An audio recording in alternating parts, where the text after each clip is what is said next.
Welcome to another episode of Talking with Kevin and Son and the People You Should Know.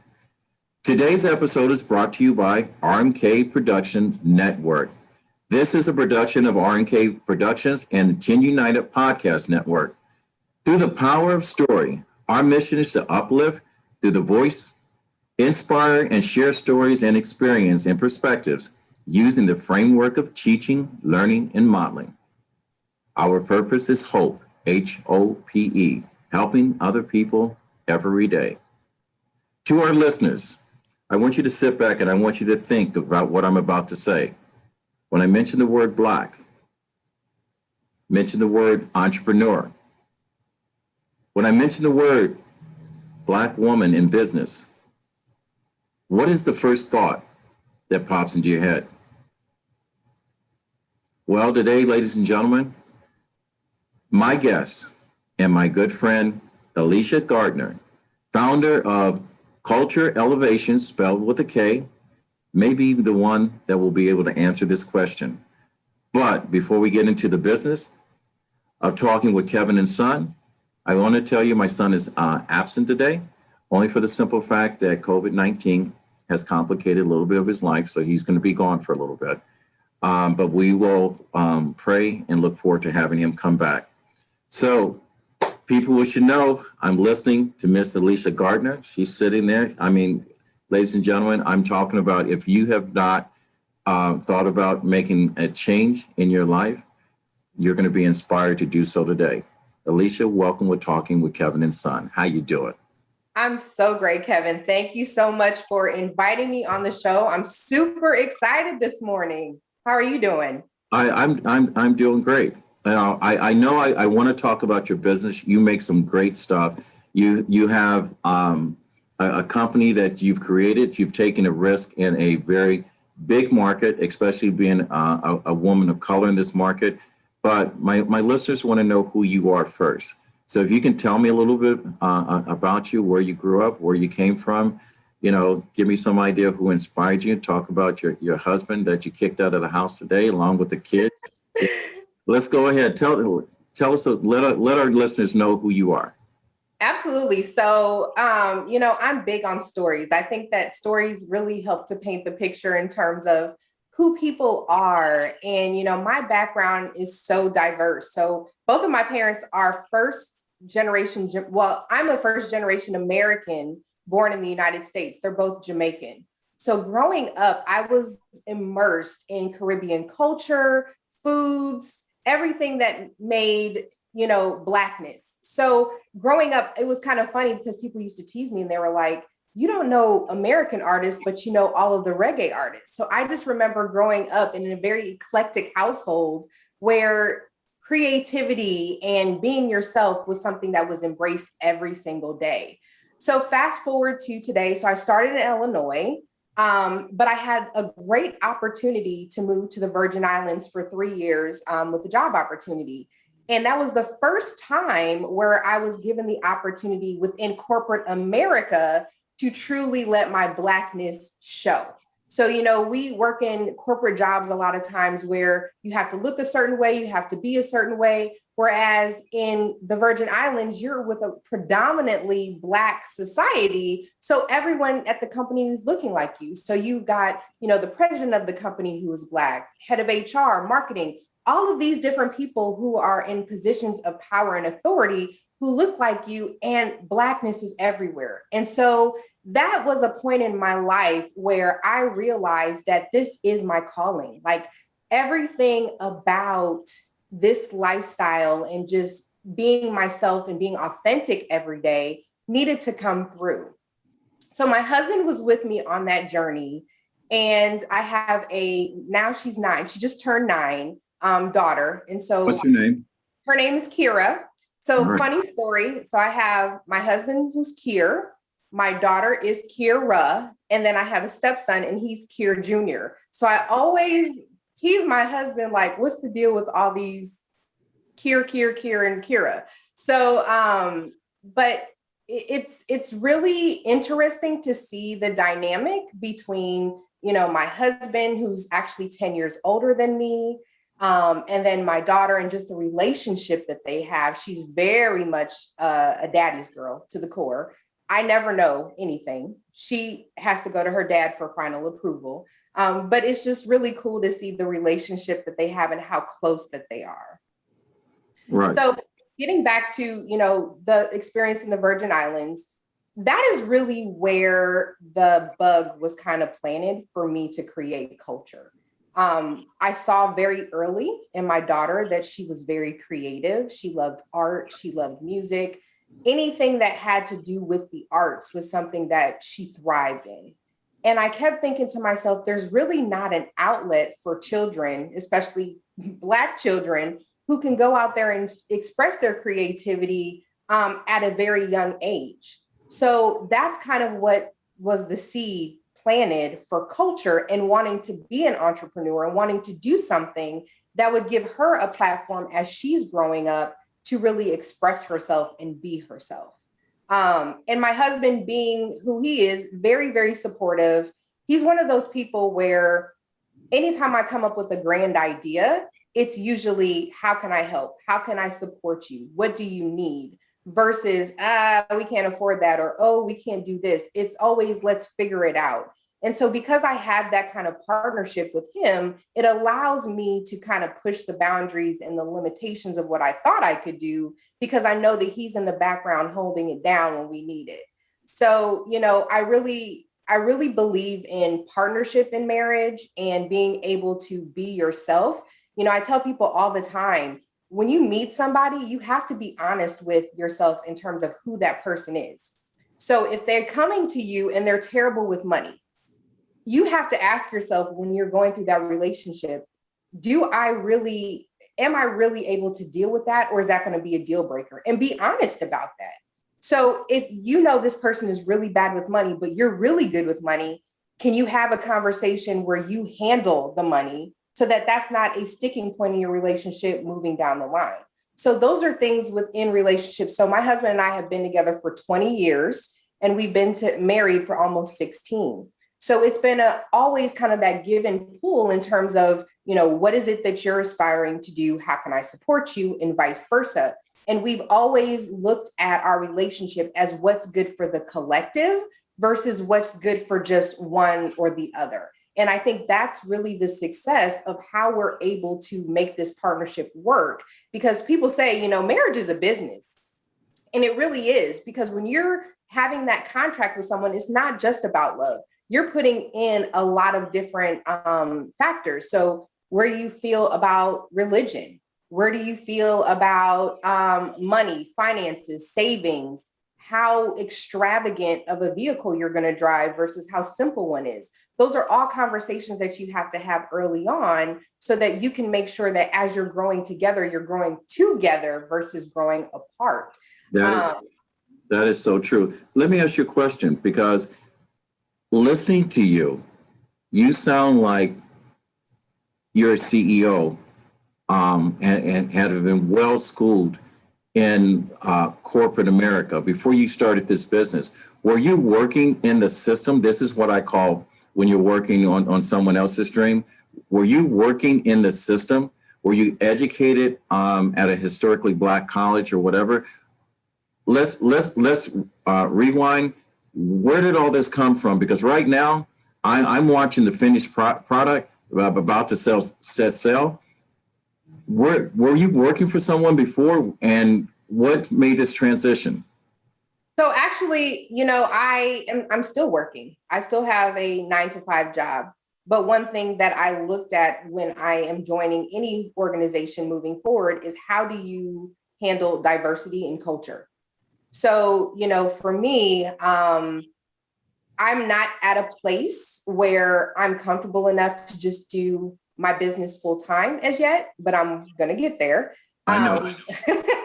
So I do work a 9-to-5 job. So after leaving the Virgin Islands and coming back, so now I'm in Texas, I work for a company full time and then, work on Kulture as well. So I don't think that it's one of those things where it's just cut and dry, where you're just going to immediately stop working and say, oh, I'm going on this venture, because you have to be realistic in terms of your personal goals and your family's goals. So it'd be very selfish of me to quit my job knowing that a bulk of what I'm bringing home is allowing us to maintain the lifestyle that we have. And so we've talked about what would that transition look like over the next few years, and what thresholds would we need to meet in order to say maybe one of us would give up our full-time permanent position so that we can focus on our dream of owning the business completely. So it's one of those things where we're always in transition. We're always thinking through, what are we going to do next? What small goals can we set for ourselves? And then ultimately, what is that going to look like in the next 5 to 10 years? So I personally didn't go to an HBCU. I grew up in Illinois, and I'm very conscious when it comes to finances. So when I was going to college, what I did was I started off at a junior college for 2 years. I had a scholarship. And when I finished that scholarship, I was living at home full time. I avoided meal plans and dormitories because I knew that was additional costs that I didn't want to spend to put myself through school. So I was able to live at home. My mom and dad were completely fine with that.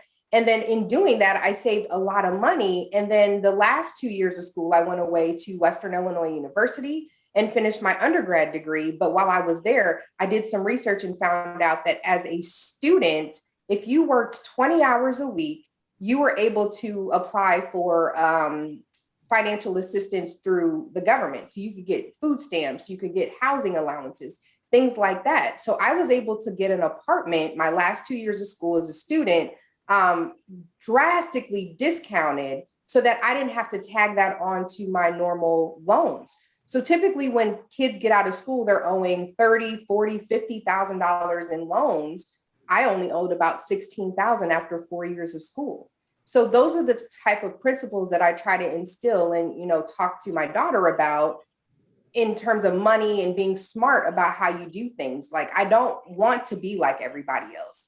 It's always been my core drive that if you're going left and everybody's going left, why are you doing that? Have you really thought about the implications of that? I'm more looking towards the right, because this is the road less traveled, and there might be some things that I can pick up along the way that make my journey a little bit smoother than what you initially thought by following everyone else. And so, and that leads me to my next question, because I know, there are a couple of people that are sitting back in the chair to listen to this interview, and they're looking at the fact that they have made, a career at building someone else's dream, and they're listening to you as a young entrepreneur, right now holding it down in one space and then creating another space for opportunity. But you also have to look at the opportunity when you read, last year I Googled how many minorities were in top positions at four Fortune 500 companies. And I was surprised to only learn that there were 6. 2 happened to be Black men, 1 happened to be Asian. I forget the other 2, but there were zero Black women sitting in those chairs. So last night, when I was going over my show notes for this conversation, because I said, I know talking to Alicia Gardner, I had to be on my game because she's going to bring it. I went back, and it was almost like someone was raising the parade. Fortune 500 companies, 41 minority people in positions of power. 41 went from 6 to 41.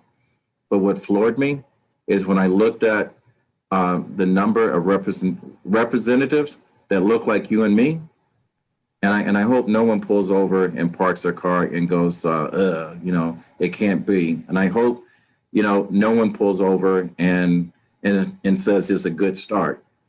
But at 41, when there's only 2 people that look like me and you and I, people of color, of Black and brown descent, that's not enough. And I also know going into the space that I'm in, we're in the same position of starting a business. I'm trying to create opportunities for people such as yourself to have resources that makes life a little easier and to be affordable. But I also know that there are institutions that don't fund these streams. I know Goldman Sachs has a grant program. They're giving $10 million. I've yet to meet someone. But going into being an entrepreneur, going into a space that in some of these spaces that are crowded, and I want you to speak to the person that's just sitting on the edge of the chair, says, I've always wanted to do this, but I've been afraid to jump. Tell me why you started this business. Tell me why. Honestly, I was inspired from my child. I mean, I was kind of one of those people sitting on the fence for many years because I knew that I wanted to do something, but I didn't know what. And the challenge with what we do is it's one thing to own a business, it's another thing to be passionate about the business.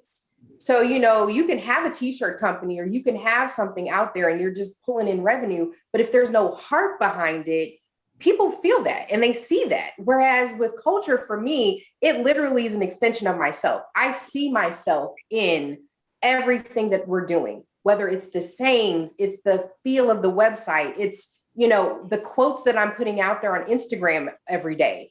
Those things speak to my existence and who I am. I'm interweaving my life with every fiber that I am into what I'm doing. So I think that, you know, if you are one of those people who is on the cusp of something great, you have a wonderful idea, start with a plan. And that plan could be as simple as saying, hey, I'm going to put away maybe $50 a month, and that's going to go in a special business account so that I can start to fund my dream. Because the things that people don't talk about is, as an entrepreneur, you're going to have to come up with some money on the, you know, the front end in order to make those things happen. You can't be the jack of all trades. You know, a lot of people go into this and are like, well, I'll build my website and I'll make the business cards and I'll do all of this. And they burn themselves out before they even get started. You can't be creative and you can't be at your best when you're, you know, running on all cylinders 24 hours a day. So it's very helpful if you have some type of budget established where you can say, here's what I know is in my wheelhouse. I can get this completed. However, maybe I need to outsource the marketing collateral to somebody who can do really cool designs for me that speaks to my existence, but then all I have to do is post it. So now you've kind of taken that off of your plate and you've got some budgeted dollars aside so that you can get that completed. So I think that that's really important as you're going through this process to make sure that you're thinking about those things. You know, I grew up in a household where now I'm the only entrepreneur. There are no entrepreneurs. There's no one for me to go to for advice. If I get stuck, I have to figure it out. I have to read self-help books. I have to go find mentors, you know, and that's the story for a lot of us. We don't come from money. We are not given generational wealth that's passed down. So we have to figure out how to do it. So one thing I definitely would tell someone who wants to embark on this journey is find mentors. You know, when I first started on this track, a friend of mine that I used to work with, I told her, you know, what I was wanting to do. And she's super sweet. And she gave me a book. And I have a knack for, if I get certain books, I don't always necessarily read it from cover to cover, but for some reason, What's the name of the book? And the only reason I say that, because I'm an author, and a lot of times people throw out, you know, they've read a book, and then what happens is it's so hard to sell a book when you reference it. People need to go out and says, look, she read that book, I'm going to buy it. Because I can tell you the first book that I read was Think and Grow Rich. Okay, the first motivational speaking thing. I saw Napoleon Hill. One of my best friends is a guy by the name of Les Brown. I knew him as Leslie Calvin Brown before I actually bought him his own tapes. So I'm not going to hold you to it, but next time we do it, have that book up there, because that author is like saying, why didn't you mention my book? Yeah. You are entering an arena that where on both sides of the fence, you have opposition, because that's the reason why I said Black woman in business. Black business, okay? I sat in a room in Clubhouse in the early part of this past summer, and there was 25 people in the room, and evidently they must not have spanned the whole room when they had this conversation and didn't see I was the only dark face in there. And the one thing they said coming from the UK is that there is $80 billion dollars sitting in there for us to take. We just have to figure out a way to do it. Invest in Black, because we are consumers.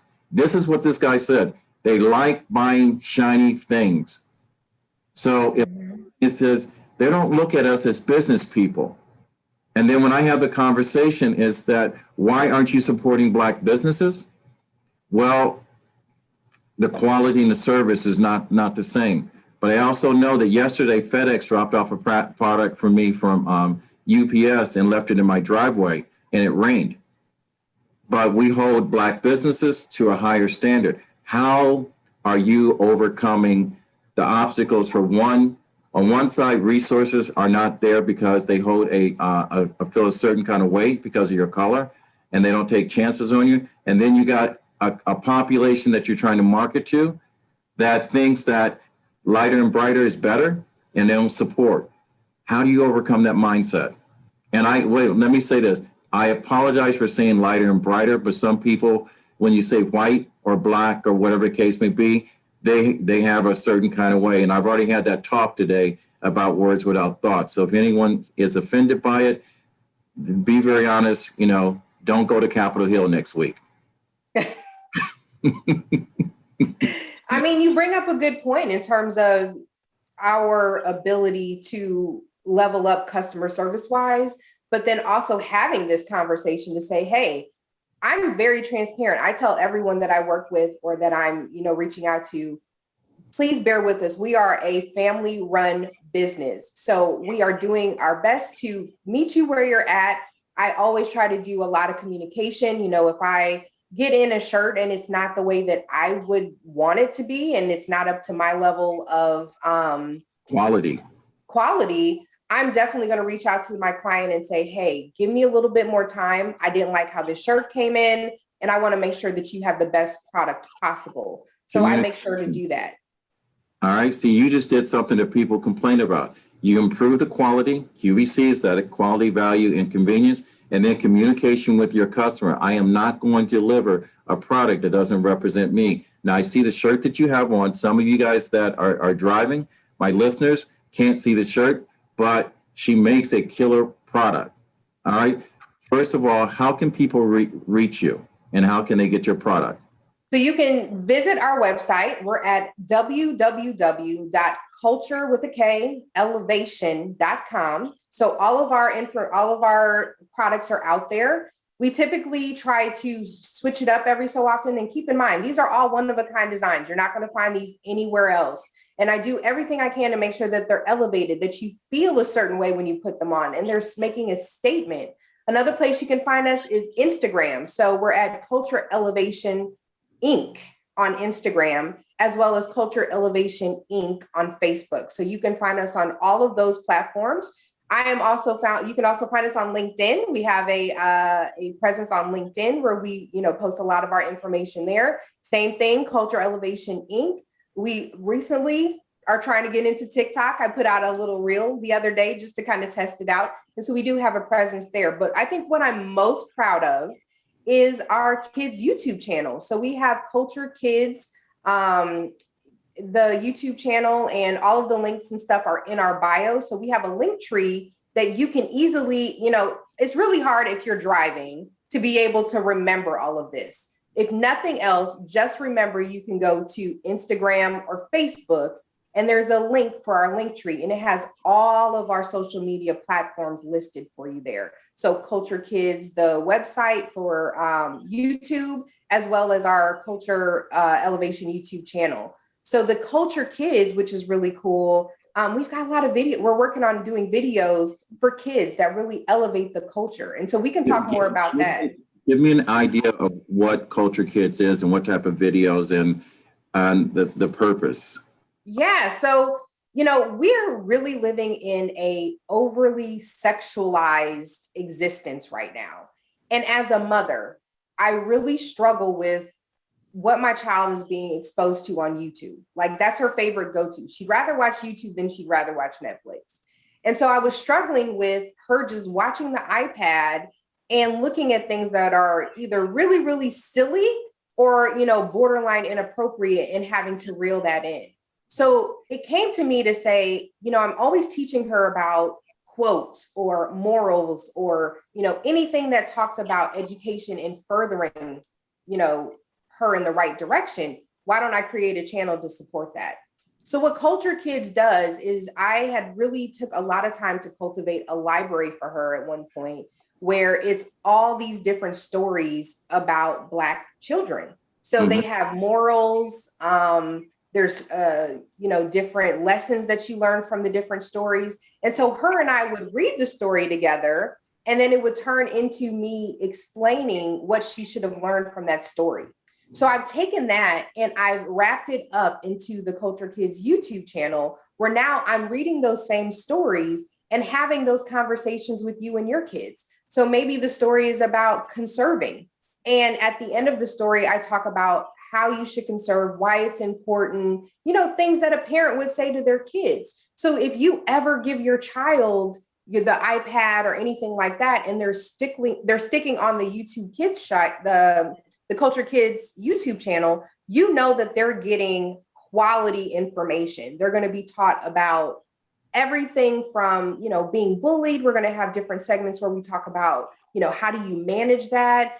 Feeling beautiful as a Black girl with curly hair and why it's okay. I talk about the difference between my locks. So I have locks, and, I had to come to the point in myself in being comfortable with my Blackness to be able to get to that point. Because for a long time, I hated my hair. Growing up, my mother, she was not good with combing hair. And so I had an afro until I was 9. So this was back in the 80s. So in the 80s, imagine going to school at 8 and 9 years old with an afro, and everybody else either has a perm or they have, their hair up in bubbles and things like that. And so I always felt like an oddball.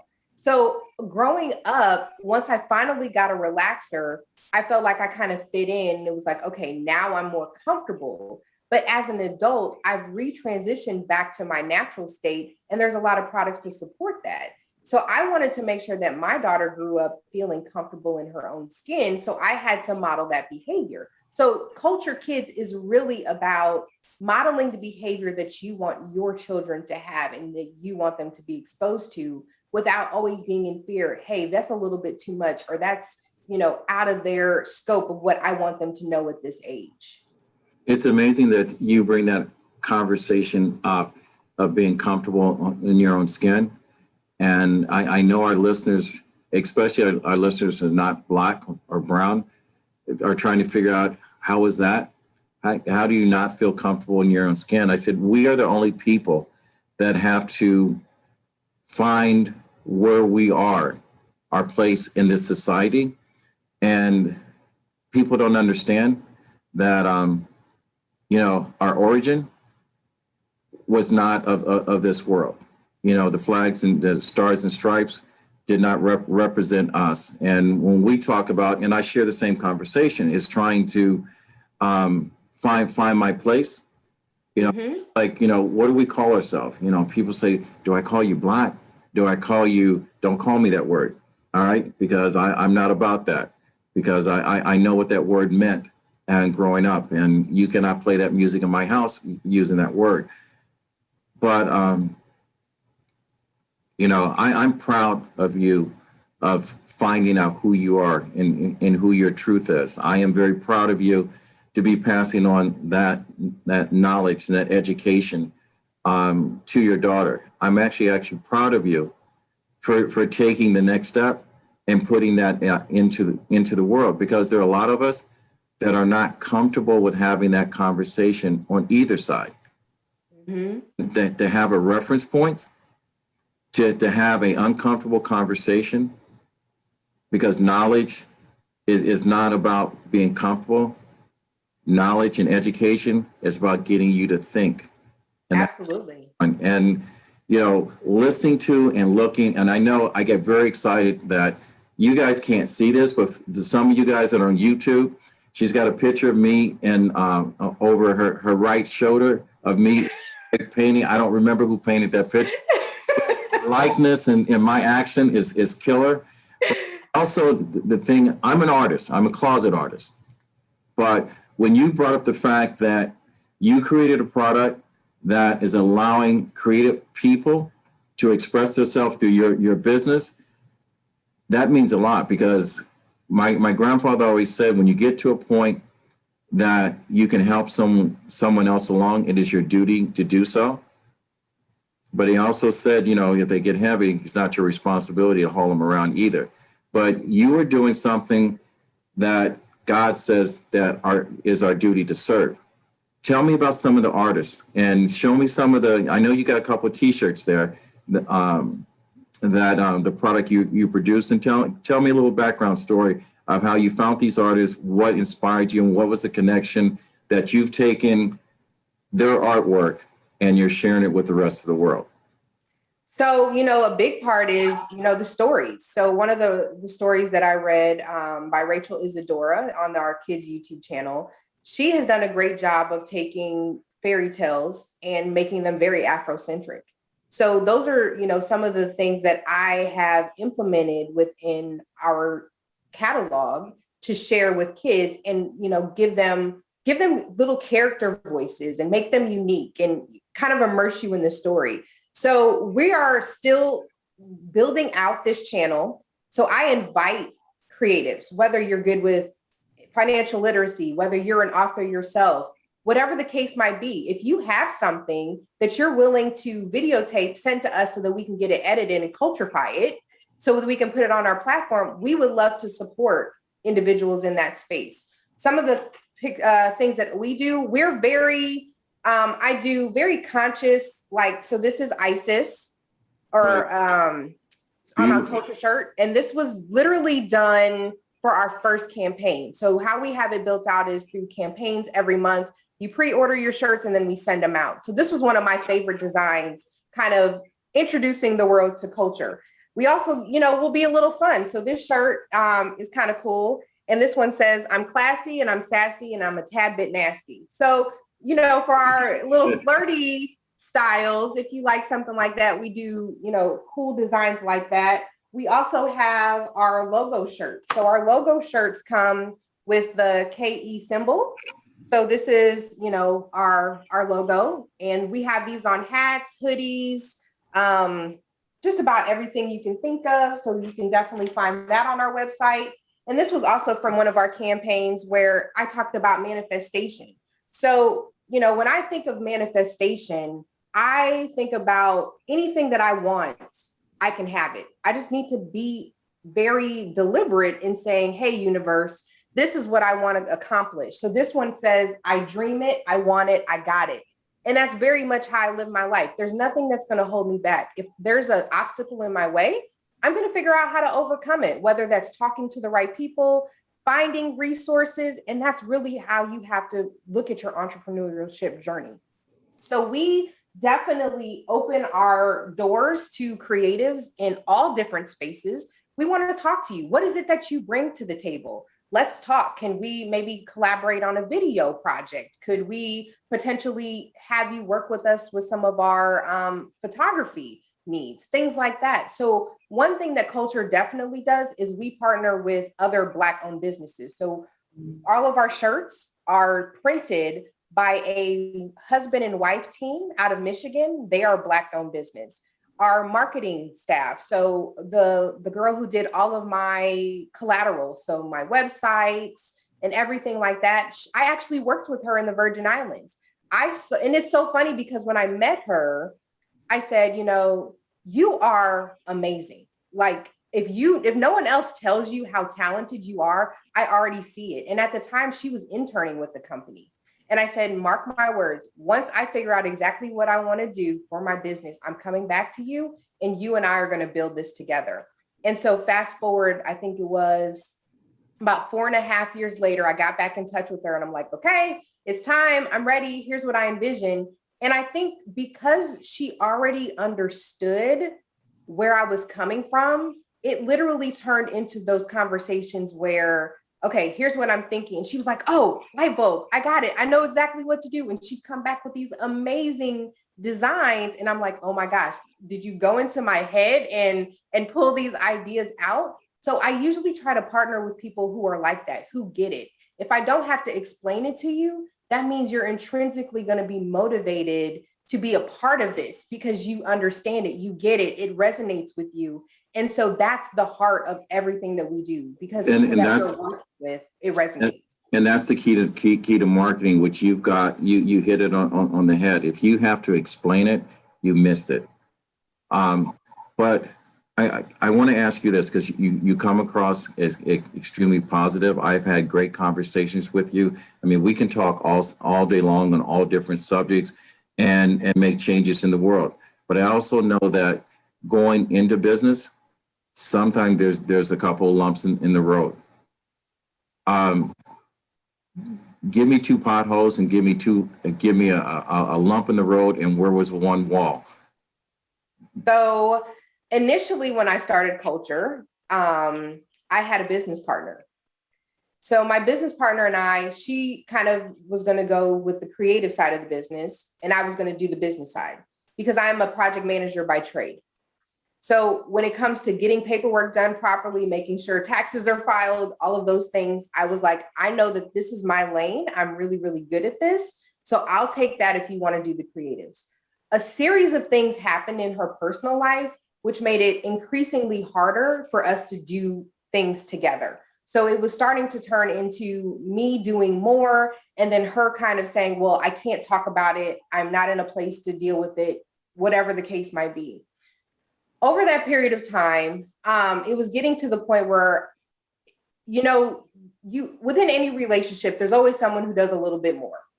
That's the reality of it. And I'm totally okay with that. But my challenge was the communication. It just wasn't there. So I'm one of those people, I'm very upfront with you. This is what I need to do. This is the expectation here, the timeline. She was one of those people that could not handle timelines. It stressed her out. It was, too much. It was overwhelming. So it got to the point where I was thinking to myself, I don't know if this is going to be sustainable long term. And she has so many things going on in her private life, which I, empathized with.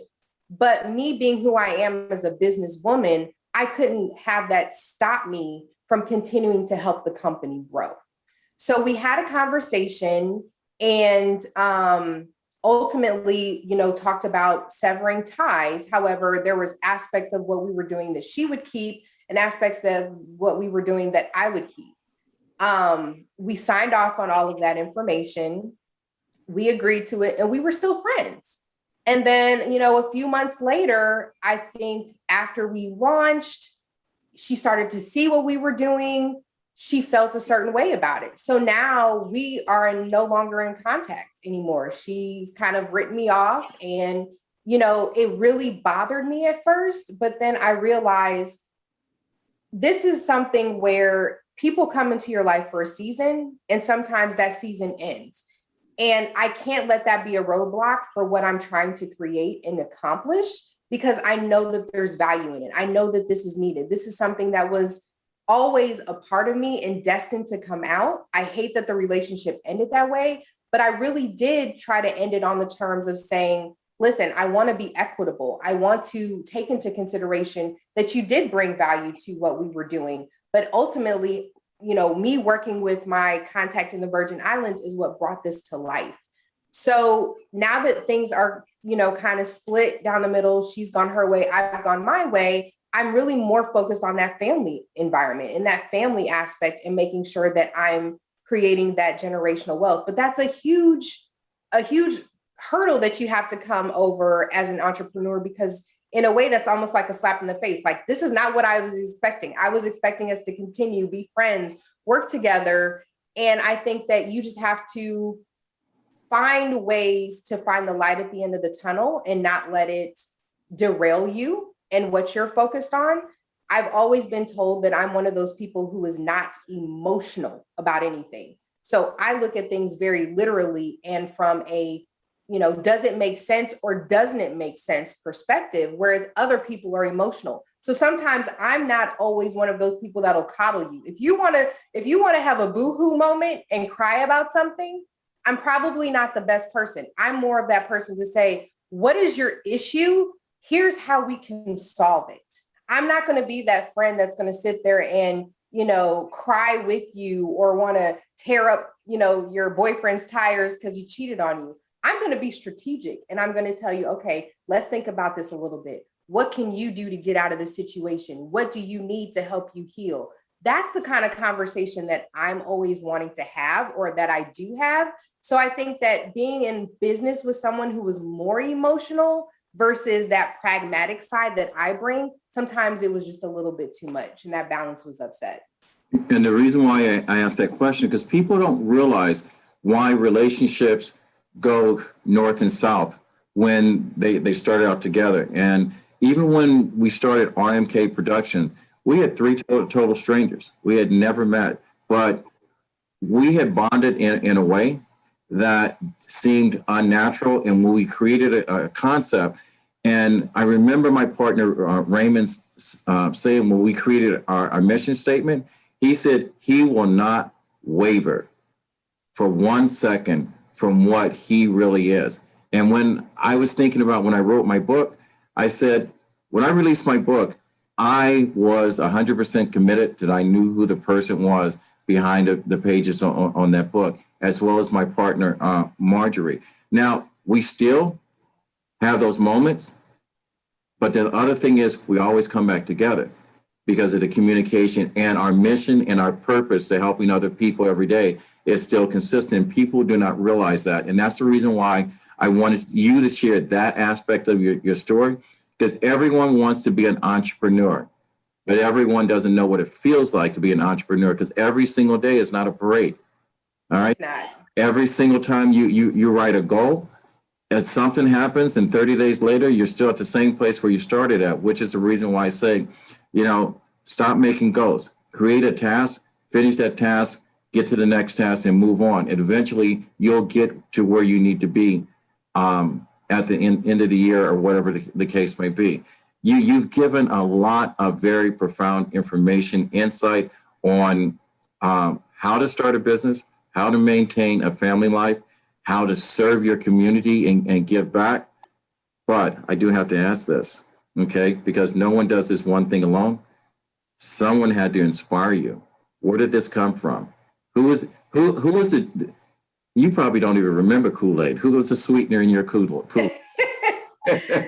So it's funny you say that, because when I talk about my daughter being a daddy's girl, I totally know that she sees that with me and my father. So my father grew up in Jamaica, and I remember the first time I ever visited, I was 4 years old. So mind you, at 4 years old, I'm going to meet my grandmother, who lived in the middle of the country, and she still had a zinc roof with no running water. And this was, in the 80s. And I grew up and I saw that over, a period of time. My dad was still sending money home, and he was trying to make sure that he's like the godfather of our family. So anytime anyone is not acting appropriately, he's calling them up, and he's the voice of reason. He's not going to take sides.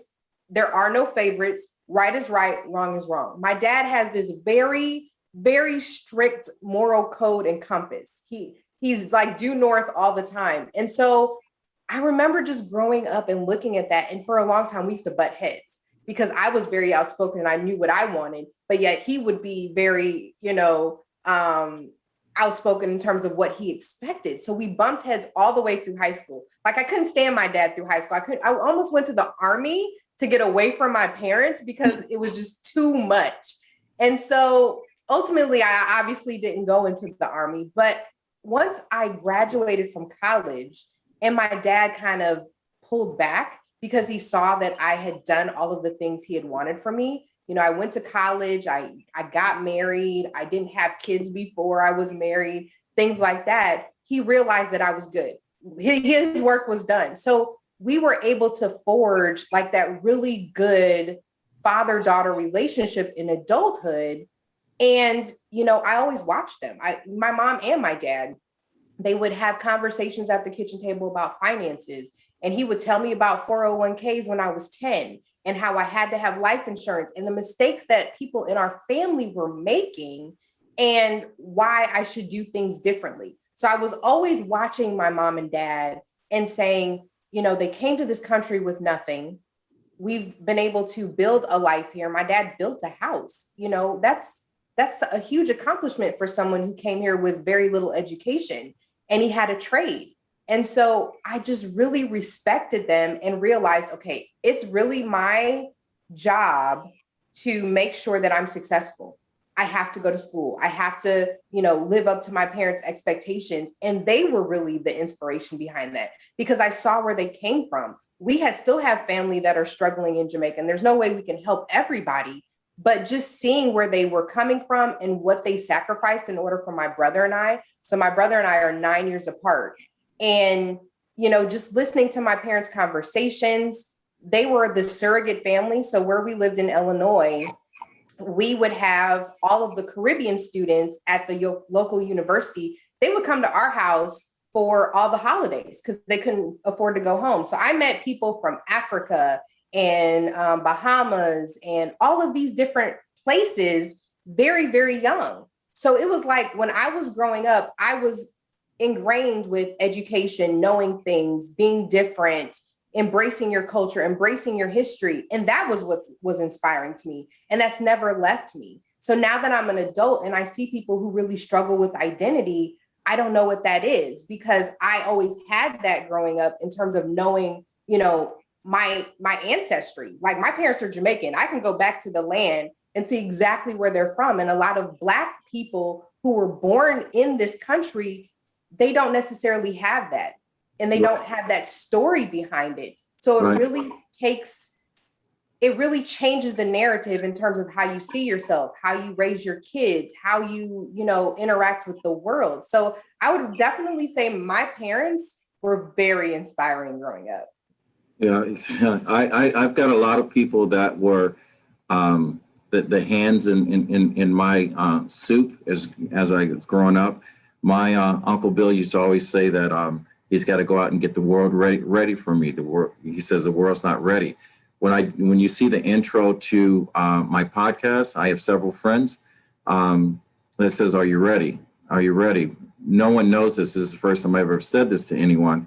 That's my tribute to them. When I did the photograph for my book, I cried halfway through the photograph because my grandfather, my late grandfather, Joseph Phillips, passed away. And he had a coat that he wore, his Sunday best coat. And then when he passed, I took it. And I couldn't fit it at that time. Well, I've since grown into that shirt. One of the pictures I took, I was wearing that coat. I mean, that coat has to be 40-something odd years old, and it's still sporty today. Is there any part of your father's conversation that lays heavy on your heart that you pass down to your kids? My dad is like the notebook of quotes. He's got a quote for everything. So the other day, my dad just retired after working for a company for 40 years. He painted cars. He was the best around. Anybody who wanted their car painted, they would always go to my dad. And he said he was telling a story to his coworkers, and he mentioned that his boss at one time said, "Audley, I want you to be out in the front. I want everybody to see you. You always have this great disposition about you and everybody loves you and all of this stuff." So my dad says, "Oh, no. What did he say? The higher the monkey climbs, the more the monkey gets exposed." And so he was explaining to them, I want to be in the background. I don't want to be out in the front. That's the reason I do what I do. I'm really good at painting cars, but I don't want you too much in my business. So I'm going to stay back here because the higher I climb, the more you know about me. And I want to be kind of in the background. And that's very true of who my father is. He's very kind and warm and, giving, but he's only going to give or show you so much because he likes to have his privacy. And, I get that from him as well, but I think I'm a little more open just because of the platform that I have and, what I'm trying to cultivate. But it's just really funny. I think about some of the quotes that he gives me, and that one always makes me laugh. And that landed heavy on my heart, especially with both of us being a Black company. And I say this to my partners, and I say this to my son, is that the more successful you come, the more stones people will throw at you. And a lot of times the stones that's being tossed at you will come from people that look just like you. And I said, we just need to be prepared. That's the reason why I created a morality clause. that we created a morality clause is because certain things we stand by. But I like for you to tell the next child or the next mother or a young man that is on the fence about pulling the trigger on his dream or staying in that comfort level to where he is docked and working every day on someone else's dream. I hate to use the fact, and I have used this in a speech, of being shackled to someone else's dream because you're too afraid to set sail. What advice would you give to someone to take the next step, to be an entrepreneur, to be a Black entrepreneur? I think one thing that really helped me was finding a mentor. So, you know, I was able to get a SCORE mentor. They are located at your local chamber of commerce in your city. They're all over. And these are usually people who are retired or they just see a need within the community and they want to help. So, you know, initially when I was getting Kulture launched, there's LLCs, there's incorporations, there's all of these different things. And you are trying to figure out what makes sense for me, my financial situation, those different things. So it was very helpful for me because, again, I like to do things planning wise to make sure that I don't have to unravel it and waste money. So for me, it made sense because of, you know, our personal finances and all of these things to make Kulture incorporation. LLC is not for everybody. It depends on your situation. And I don't think entrepreneurs have those conversations with people up front. Everyone's saying, go get an LLC, go. But then what do you do with it? How do you set yourself up for success? Because you also have to remember there are tax implications. There are different things behind that you need to make sure that you understand so that you're not hit with some crazy bill at the end of the year that you can't afford. So I would tell people, if you are really serious about embarking on this, schedule some time with maybe a SCORE mentor or someone who's already an entrepreneur themselves and have a very candid conversation on what your focus is, what you see yourself doing, and kind of what is your initial plan to get started. Because the other thing I tell people is don't rush. Don't rush and throw up some tacky website just to make a sale, because that's going to hurt your brand and your credibility later on, because people are going to think you're a fly-by-night operation. We took a whole year to really build out Kulture so that when we did launch, it felt like something solid. I want you to come to this website and feel like, oh, if I order something from her, I'm actually going to get it. You know, that's really, really important. And I think that really plays into the public trusting Black entrepreneurs and the level of intensity and information that you're putting out there. So are you being transparent? Does your website have information about your vision and your mission and what you're about? How can they contact you? How many websites have you been to where there's not even an email address or a phone number where you can reach someone with questions? Those are all the things that play into people's ability to trust you as an entrepreneur. So I would tell people it's not for the faint of heart. You know, I don't want to ever anyone to feel like, oh, once you're an entrepreneur, that's it. You're going to go out there, you're going to be successful. There's going to be a lot of work behind that. You're going to have to do some research. You're going to have to read some books. You're going to have to sit through some webinars to get some information that you didn't know about. But always be hungry for information. Like, always be willing to have a conversation with someone and take the bits and pieces that you need. Not everybody is going to know all of what you need to know, but you're going to find along the way, if you're putting out the right energy, you're going to attract people that are going to help you along the way, give you little tidbits of information, and then ultimately you'll be able to build on that.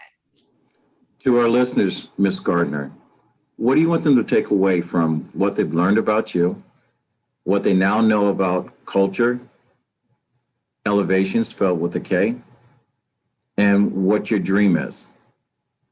So I want you to take away the fact that, you know, this is truly a labor of love for me. Everything that we're doing is very to the core of Kulture. And when I think about Kulture, I think about the people in Africa, all the Caribbean islands, the United States. If you have some form of Blackness behind you, Kulture is here for you. We want to be able to showcase our talents in a way that's empowering to us. You know, for so long, advertisers have tried to guess what Black people are interested in or what speaks to us when we can speak for ourselves. And so that's what Kulture is really aiming to do. And we want to be able to be a place where you and your family can come and know that you're going to get quality content, quality merchandise. And if you're, you know, allowing your children to watch our site, which I really hope that you'll like, subscribe, share, you know, that's a big part of us growing. We really ask that everyone like, subscribe, share to all of our platforms, because the more that people know about us, the more content that we can make available, the bigger impact that we will have on this generation. So, you know, that's really what Kulture is about. We want to be your one-stop shop for everything that relates to how you elevate your thinking in terms of the Black experience. Yes, and to my listeners, our listeners, she hit on a very important point, especially with social media. I mean, I just had this conversation with my team today. We have a lot of people that watch the videos that don't like, haven't subscribed, because the only way that we grow and we get attention is if you are active in your response. A lot like my listeners here. You know, I look for quality people, not quantity. The conversations and the people I have in my life have actions behind their words. If you've seen any of the interviews I've done in the past, when I pick up a phone and ask for help, there's no debate on it.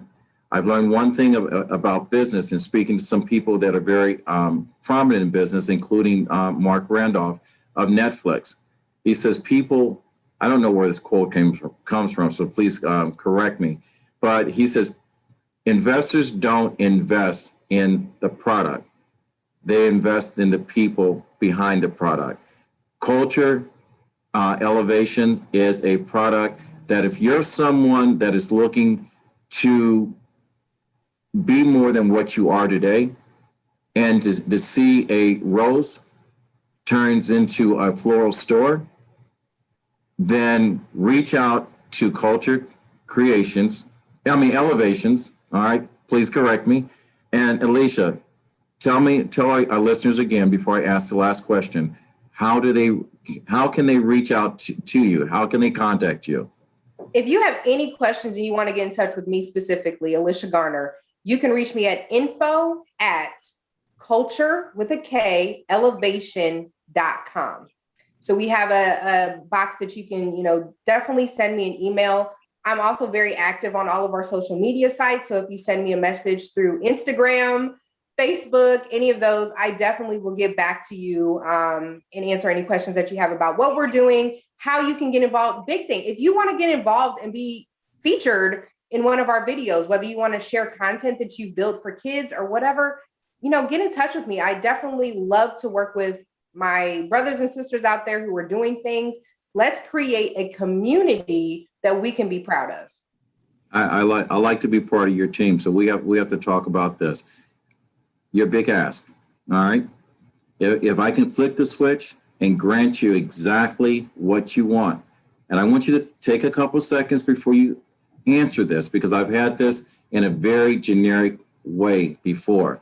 And I'm a firm believer, as it says in scripture, if you ask, you shall receive. So I'm going to say, make your ask, A-S-K, big.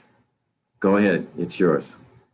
So my big ask, you know, we talk a lot about just market segmentation and being known.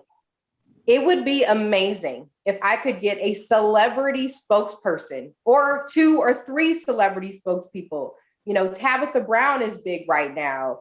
Taraji P. Henson, anyone along those lines who would be willing to wear shirts, talk to people about us, do a quick video, supporting us, sending the message that we're out here, asking people to like, subscribe, follow, share. That would be amazing. And in addition, you know, as we're going through this phase of growth exponentially, it would be great to partner with anyone who is in the ad and design area. So we're continually looking for support to create our collateral and all of those things, keeping in mind we're a small business. So if anyone is interested in helping a small business be successful and you're in that space, we would definitely, appreciate any support that we could get there. And so to my listeners, and I hope this spans all over the globe, because I found out today in Sunday Motivation with Kevin and Friends that we reached the UK, we reached someplace in South Africa. There were 6 people that listened in. If you are in a position, if you are a celebrity, it takes 5 seconds to put on a shirt, to take your picture, send it to this young lady, Miss Alicia Gardner, with a note saying, I love the product. I know how the industry works, that, you only do things in unless you're getting paid for it, but you also have to remember where you started. We all started as an extra in a movie. We all started as a day player in a movie. We all went, to a little carry out in New York, and someone fed us because, Vin Diesel had not become Vin Diesel. I know these for a fact. We can't do this one thing alone. Absolutely. Tyler Perry, she's not that far from you. Reach out. Matter of fact, Tyler, put her in one of your films. This girl. Please. I would love to. Business. And if you are in a financial position, back this young lady's company, all right, because she deserves it. So to my Alicia, we have covered so much information, and to our listeners, I hope at some point in this episode that you would feel enlightened to share, subscribe, like, reach out to Miss Alicia Gardner. And if you have not followed Talking with Kevin and Son yet, we are on Spotify. You can subscribe to RMK Productions and Network on YouTube. Alicia, I appreciate you sitting in with us. You have shared so much information. You're welcome back anytime. Anytime you're welcome back. If you have anything that you want to update, you want to come in on my Sunday AM show and sit in as a guest and pop out some knowledge on a motivation quote that I created, you're more than welcome. If you have that you would like to refer, that they have a story that needs to be told, because we need to know people, please do. Please follow us. Please like us. Please share. And please subscribe, because who knows? You, one of our listeners, could be sitting in this chair and we could be listening to your story. Absolutely. What I ask right now is that you find 1,000 reasons to be kind to someone. As my grandfather said, when you get to a point in life, you can help someone else. It's your duty. Reach one, teach one. This is Kevin McLemore, your host of Talking with Kevin and Son. Fade to black, and we're out.